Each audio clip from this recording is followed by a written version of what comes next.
Ikaze kuri uyu wa gatandatu ku itariki ya 4 Nyakanga umwaka w'ibihumbi 2020 umunsi mwiza wo kwibohora ku banyarwanda bose. Reka nkomeze kubifuriza gukomeza kugira umunsi mwiza no gukomeza kugubwa neza kuri wowe uba wahisemo kubana natwe muri gahunda y'amakuru ibiganiro tuba twaguteguriye umunsi ku munsi gatanu kuri uyu munsi wo kwibohora. Tugiye kurebera hamwe umugore wabaye indashyikirwa, umugore wabaye ingirakamaro mu rugamba rwo kubohora igihugu cy'u Rwanda. N'abagore bagiye batandukanye uraza kugenda ubona amafoto yabo ndetse rero n'akazi gakomeye bagiye bakora mu rugamba rwo kubohora igihugu cy'u Rwanda, nk'uko tugiye kubigarukaho muri iyi nkuru ku buryo burambuye. Reka nkwibutse ko wajya munsi y'iyo video yawe hepfo gato mu ruhande rw'iburyo ugakora kuri subscribe ndetse ukananyeganyeza akazogeraho mugakandaho kugira ngo ujye uwa mbere mu kuba wabona amakuru yacu. Inkuru ivuga ko ngubwo inkotanyi zahagurukaga zije kubohora u Rwanda zaje zifite umutima umwe, ari abagabo ndetse n'abagore. Kugira umutima wa kibyeyi n'urukundo nibyo byatumye abagore bahaguruka bafata imbunda baza kurwanya ubutegetsi bwa Habyarimana bwari bwarabahejeje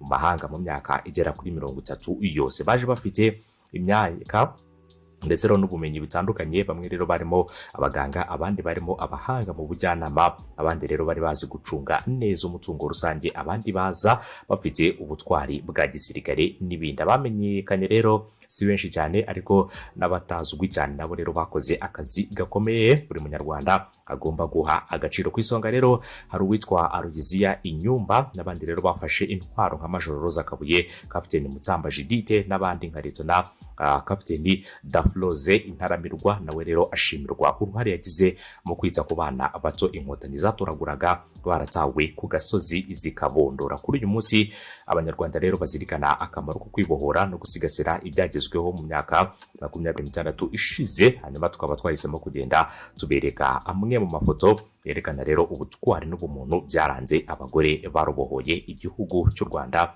mu myaka 26 ishize. Ngira ngo ubwo urakomeza kugenda ubona amafoto y'abo bagore bose bagiye batandukanye. Nkwibutse ko Inyumba Aloysia Nyakwigendera yaje kwitaba Imana, akaba rero yaritabye Imana hano mu gihugu cy'u Rwanda, nk'uko imihango igiye itandukanye yo kumusezeraho mwakomeje kugenda muyikurikira. Byinshi bigiye bitandukanye hamwe mu mateka ye na byinshi rero mu byo yakoze, ni bimwe rero mu byo abantu batazamwibukira. Gusa none dukomeza kugenda tureba ayo mafoto agiye atandukanye, tunasimbukira none byaranze rero uyu munsi wo ku itariki ya 4 Nyakanga muri 1994 ubwo abanyarwanda babohorwaga rero ndetse n'igihugu cy'u Rwanda kikabohoka. Hari kuwa mbere ku itariki ya 4 Nyakanga muri 1994 nibwo umujyi wa Kigali na Butare byafashwe. Muri icyo gihe hari hamaze iminsi urugamba rero rushyushye, biza kugera ku rwego abasirikare ba RPA barusha ingufu aba leta y'icyo gihe, ndetse guverinoma y'abatabazi yari yobowe na Sindikubwabo Dore na Jean Kambanda wari minisitiri w'intebe.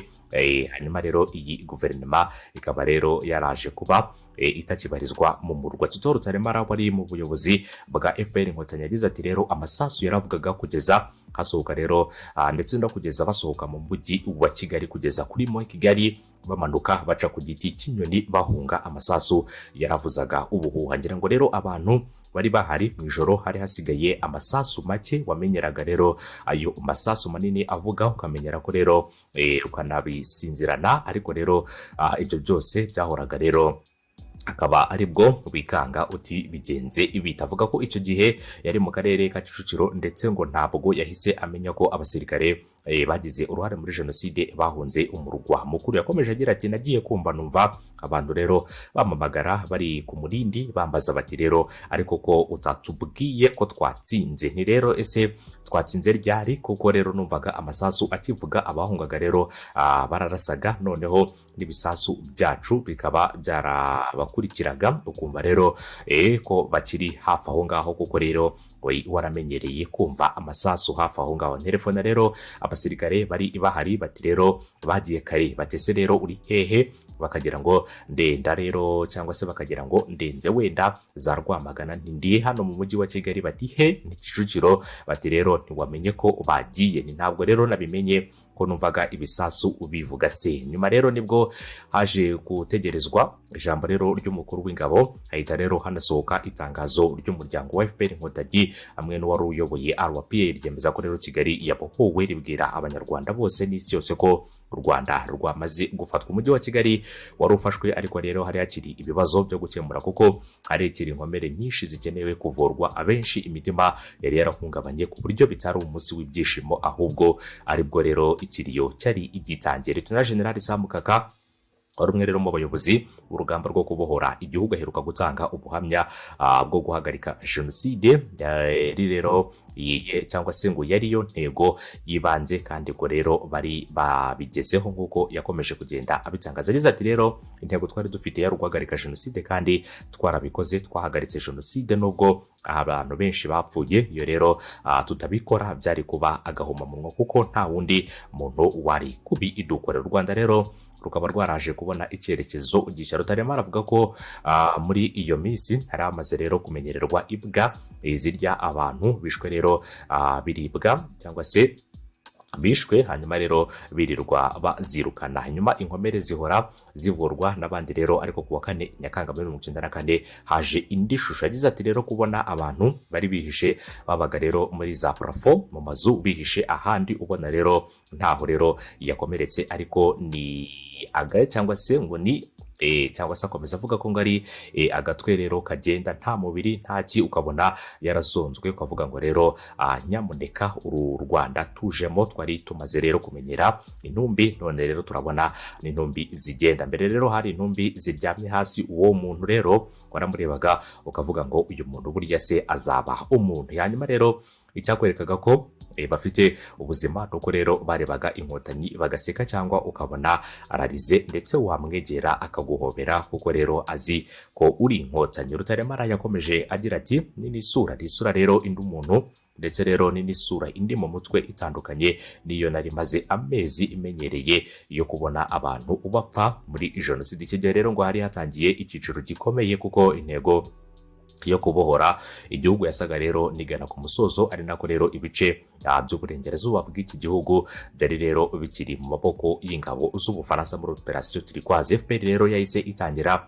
kuganira n'impande zitandukanye hashakishwa uburyo igihugu cyasubira ku murongo. Amashyaka ndetse n'amashyaka atariyanditse muri jenoside ahabwa rugari atanga ibitekerezo, ariko yagize uruhare muri jenoside nka MRND ndetse na CDR akurwaho. Rutaremara yakomeje agira ati rero ntabwo kubohora u Rwanda watekerezaga uti rero ni ibigera cyangwa se ati nibigera ruzishima. Buriya rero jenoside yatugiriye nabi, ahubwo waravuga guti rero mwuka byaramwe iki gihugu tubohoye n'aba bantu batariho, n'abandi rero birukanka bajya rero za Zaire n'iki, tubonye imirimo iruta iyo twari dusanganywe dufite, ahubwo rero dukwiye guhaguruka tugakora. Nge rero mu by'ukuri kwishima rwose mu kubohora igihugu, kwishima kwanjye nge nabitangiye mu mwaka w'2000, naho ubundi rero buriya jenoside ndetse cyangwa se ati buriya rero jenoside bakaba baratubushije ibyishimo, ntawe nigeze mbona yishimye uretse rero ababaga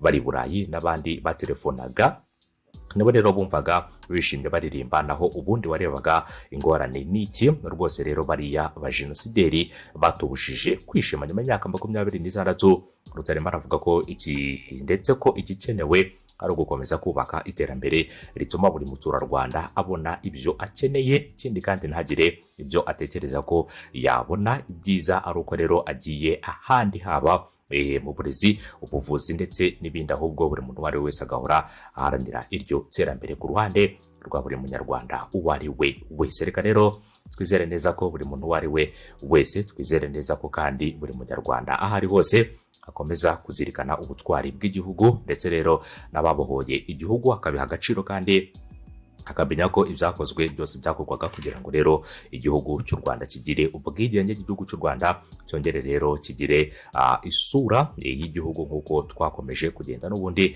tubivuga mu myaka 26 yose ishize. Ntabwo byari byoroshye, rwa rugamba rutoroshye, ariko rero kuba rurwanye kandi bakarutsinda, reka tujye tubabwira tuti muri abantu b'abagabo cyane kandi bakoze ibishoboka byose kugira ngo igihugu kigere aho kigeze, ndetse banakoze byinshi bitandukanye kugira ngo igihugu rero uyu munsi kibe ari igihugu abantu bavuga bagendaga ari kubona batariho, uyu munsi bakaba ari abantu bafite hepfo na ruguru, bakaba ari abantu bashinga kandi bakabyina nk'uko umunyarwanda yabivuze. Reka mbashimire kandi mbifurize gukomeza kugubwa neza no gukomeza kubana natwe, mukomeze rero kunogerwa n'uyu munsi kwibohora, mukomeze ikindi kandi kugira ibihe byiza munakomeze kunogerwa n'amakuru yacu ibiganiro tugenda tugutegurira umunsi ku munsi gatanu kuri gatanu mu karere k'ibiyaga bigari mbayambo ku mugabane wa Afurika ndetse no hakurya y'umugabane wa Afurika. Mwese mukomeze kugubwa neza ndetse munakomeze kugira ibihe byiza. Amakuru yacu nakagaruka mu kanya kari imbere, turaza kuza turebera hamwe andi makuru atandukanye araza kuba agezweho mu masaha make ari imbere. Icyo usabwa gukora ni ukuba